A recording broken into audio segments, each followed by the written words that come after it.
In today's video, we're doing a pack battle between your favorite Sword and Shield sets versus the newest Scarlet and Violet set. Let's see which one will have the best pulls.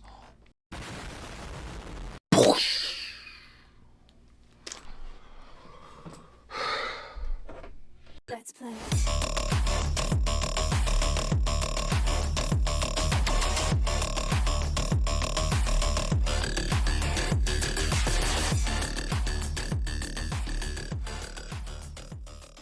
What is going on, guys? Nick Unknown here, and in today's video, as you saw from the intro, we will be doing a pack battle between Twilight Masquerade over representing the Scarlet and Violet side. And then we also got an assortment, well, not really an assortment, but we got Brilliant Stars and Evolving Skies representing Sword and Shield.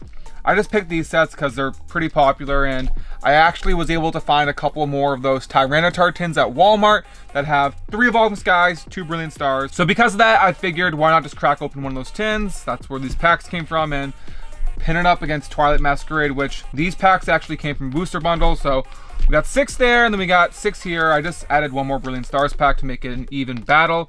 But Scarlet and Violet, honestly, has been growing on a lot of people, so I thought it would be interesting to do a pack battle now to see which one has better pull rates, which one has better hits, which ones I enjoy more in general. Before we do that, I just wanted to show off one thing that I picked up a few hours ago. I was going shopping and I found a local card shop near me called 1UP Games, and they had one-piece booster boxes for a really good price, so I was able to pick up this OP05 Awakening of the New Era booster box, which, you know, a few months ago, these were going for like upwards of like $300, but I was able to get this one for $105, which is an absolutely insane deal. On TCG Player, these are selling for about like $150 to $160 now, so it's dropped off a ton from how it was when the set first came out, but, you know, still super awesome that I was able to get it for such an affordable price. So shout out to 1UP Games. Maybe we'll open this up. If you want to see more One Piece openings, definitely let me know. This is my favorite set, and I kind of want to keep this sealed. But definitely let me know what you guys think and if you want to see more One Piece. Back to Pokemon, back to the pack battle. So I went with Twilight Masquerade to represent Scarlet and Violet just because it is the most recent set and I haven't opened up a ton of it. Probably my second favorite set. I do really like Temporal Forces, but we got Twilight today.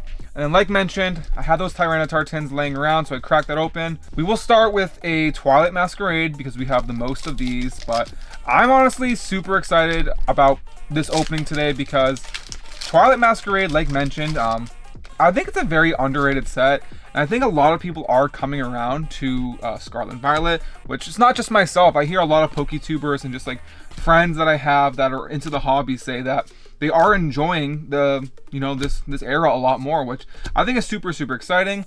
Got reverse. Ooh, okay, Ogerpon EX. So I guess that's 1 point for Twilight Masquerade. I guess we'll do, since we're doing a pack battle, we're gonna alternate. So for pack 1, we did get an EX. It's a Terra EX. I guess we'll go to a Brilliant Stars next, and then we'll do Evolving Skies and so on and so forth. I really do think that I've underappreciated Scarlet and Violet. So recently I've been looking at the sets, you know, all the way back from the base, just looking primarily at the art rares, the illustration rares, and the illustration rares are absolutely beautiful, and every set has a few illustration rares that are actually quite expensive. So nothing there. So that's Twilight Masquerade taking the lead.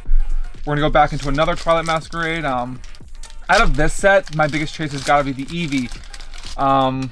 The Greninja, obviously an insane card, and if I pulled that, I would be in no pack trick. It's Scarlet and Violet, but the Greninja, obviously, I'd be very hyped to pull. But I would say my top chase card's got to be the Eevee. As you know, in Evolving Skies, I'm looking to complete all of the evolutions, VMAXs, and V Alt Arts.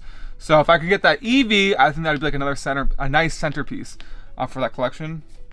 Reverse there into the, okay, Greninja EX. So this is not the alt art, but that is a nice full art Greninja Terraform. Okay, so we've opened up 2 packs of Twilight Masquerade, and they've both been hits. So let's see if Evolving Skies can beat the Terra Greninja full art, which, yeah, I don't have a point system or anything for this pack battle, but I think we all know that might be a little hard to beat out of Evolving Skies. Realistically, we would need a full art of one of the evolutions or an alt art to probably beat that, because there's no character gathering here that can really compete. Vigoroth into the Gortageist. Back to Twilight Masquerades. As you can see from these first 4 packs, the hit rates in Scarlet and Violet are much better than Sword and Shield. Now I think that's a big part that a lot of people forget. Walking Wake into the Monkey Man. But yeah, like Scarlet and Violet, especially the early sets, the hit rates on the early sets were insane. You were guaranteed almost 1 to 2 alt arts in every single box, which compared to now, like Twilight Masquerade, you know, the hit rates are still better than Sword and Shield, but it is a lot more difficult to pull the higher rarity cards. Muck, so nothing out of Sword and Shield. Scarlet and Violet definitely taking the cake on this one. I think where Sword and Shield makes up for it is like the sheer value of the alt arts. So it might be a lot harder to get those higher chases, but when you do get them, I feel like Twilight Masquerade is the exception because the Greninja is going crazy in price. I will say that Sword and Shield, like Evolving Skies, and even Brilliant does have some really expensive alt arts. We got, oh, gold Buddy Poffin. I actually think that's a really nice hit. I don't know off the top of my head the value of that, but I do believe, at least when the set first came out, that was like a $50 card. So at this point, I don't think there's much that Sword and Shield can do to compete unless Evolving Skies really comes through with some kind of alt art. Because we're probably looking at, like, I mean, again, depends on how much the Buddy Poffin costs, but we're probably looking at, you know, $40 to $50 worth of value just in those 3 cards. If I were to guess. So we got an Eevee, Ampharos into the Zapdos Holo. So we got a Holo there, but 2 more packs of Twilight Masquerade. This booster bundle has been juiced, I'm not gonna lie. I mean, 2 Terras, 1 Full Art Terra, and then the gold Buddy Poffin, which I am not complaining about. I'm very excited to see that card. One of my friends, you all know him, you all love him, the Poke Freak. That's actually his big chase from this set, so maybe I'll have to trade with him or something. Alright, we got a Fion into a Zapdos Holo. 3 more packs left. We got 1 Twilight, 1 Brilliant, 1 Evolving. I would say if I were to get 1 more pull, I would definitely want it out of the Evolving, or honestly, I'll take it out of Brilliant too. I really hope that we can get at least 1, you know, card out of Sword and Shield. But let this be known that, again, like, we all love Sword and Shield, but I think when we think about Sword and Shield, we always just gravitate towards the alt arts, thinking about all the really expensive alt arts, especially in a set like Evolving Skies. But realistically, I mean, let this be, you know, this is a small sample size, but Sword and Shield pull rates are a lot tougher. You know, I mentioned earlier that the later Scarlet and Violet sets have tough pull rates as well, but they're not comparable to Sword and Shield. Sword and Shield is still the most difficult, and a non-holo there. So got 2 packs left, the last Twilight and last Evolving. So again, I'm not expecting anything out of this pack, but for Sword and Shield to come back,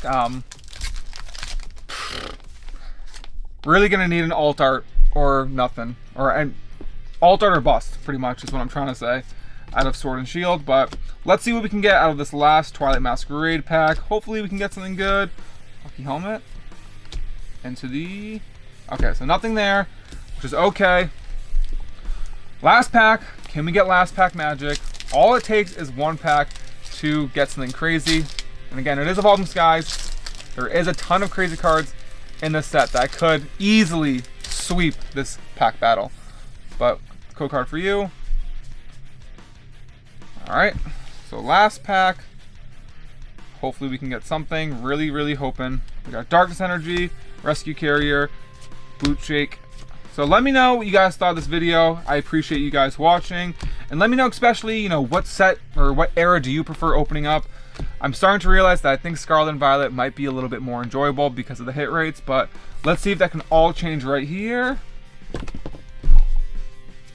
So, to recap the hits, you can see them right in front, but Scarlet and Violet swept by far.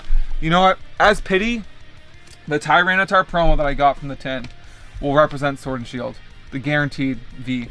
But yeah, it is what it is. I hope you guys enjoyed this video. Again, as a reminder, please leave a like, comment, subscribe, do all those things. I would really appreciate it.